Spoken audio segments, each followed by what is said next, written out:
Hi guys, this is one of those videos where you're only watching my hands.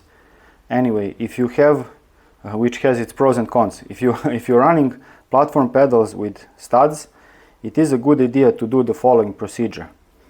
The problem is that studs are usually made of steel and pedal material is usually made of aluminum, at least the platforms where you are placing these studs into, and so you run the risk of some galvanic corrosion. And some of these studs show that pretty well. This is what it looks like. I got these ones out practically in the last minute.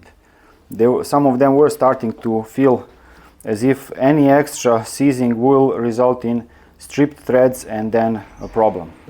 And so the solution for that is, if your studs are designed to bottom out, like this one, see they have a wider area near their end, so you screw them all the way in, and they don't have an adjustable height.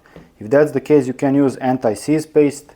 I have videos and articles about these pastes, so I'll put them in the video's description to not take time here, but anyway, that's what you can do in that case. So unscrew each one and put some anti-seize and screw them back in, tighten them, and you're done.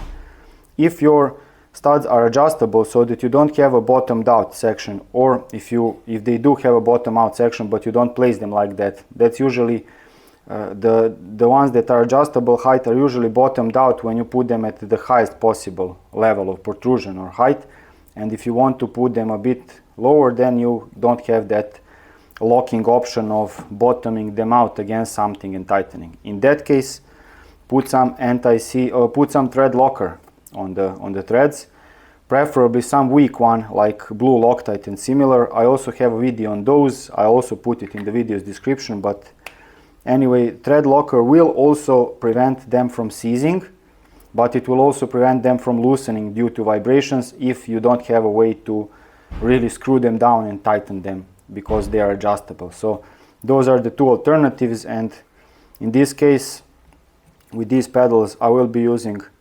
anti-seize, and this is not very practical, and so I will just trying to not block the camera, but I will have to, so I will hold it in place with my finger and lubricate it all the way around. I'm not sparing this.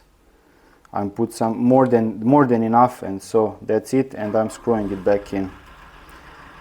Some have a hex or Allen key interface, a very small one, and that's not very good. Others have that Torx interface, that's a bit less bad, that's better. That's probably the best option, and this is 4mm hexagonal. So that's it. I've tightened it, and I can wipe off any excess from the outside. And yes, I could have cleaned these a bit better, but I think this will serve well for the demonstrative purposes, and I must have at least one comment about not washing my bike or components as thoroughly as it's possible. So that's the whole video. Do this, don't forget to do this. It will spare you some headache in the long run if you ever need to replace the studs where they get worn out or damaged or similar. So that's the whole video. Thank you for watching, and I'll see you in the next one. Stay cool.